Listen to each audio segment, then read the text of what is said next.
Сәлеметсіңдер ме, құрметті оқушылар. Баршаңды бүгінгі білім күнімен және жаңа оқу жылының басталуымен шын жүректен құттықтаймын. Сендерге бүгінгі ерекше жайма шуақ күні жақсы көңіл күй, жаңа жетістіктер, ашылуларға ұдайы ізденіс, шығармашылық, мықты денсаулық және жаңа бастамаларда тек қана сәттілік тілеймін. Бүгінгі күн сендер үшін үлкен үміттер күні болсын. Мектепке қош келдіңдер балалар. Жазғы демалыстарың тамаша өтіпті. Ауылдағы, қаладағы демалыстарың өте керемет болған. Доп ойнап, балық аулапсыңдар. Отбасымен табиғатқа саяхатқа барыпсыңдар. Суға шомылып, күнге қыздырынып, рахатын алдыңдар. Алыс жақын жерлерге барып, тарихқа тұнып келіпсіңдер. Енді оқитын уақытта келді. Күштерің 100% болды, демалыстарың 100% болды. Енді білім алуға 100% дайынсыңдар деген үміттемін.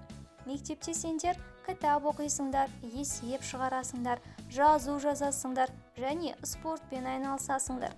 Нәтижесінде сендер туған жерін, ана тілін сүйетін, отанын қорғайтын, рәміздерін құрметтейтін, білімді, іскер, еңбексүйгіш, ұлтжанды Қазақстанның білімді азаматы боласыңдар. Жаңа оқу жылында Ахмет Байтұрсынұлының 150 жылдығын, Роза Бағланованың 100 жылдығын, Мұхтар Әуезовтің 125 жылдығын, Қазыбек бидің 355 жылдығын, Қазақстанның мемлекеттік рәміздерінің 30 жылдығын атап өтеміз.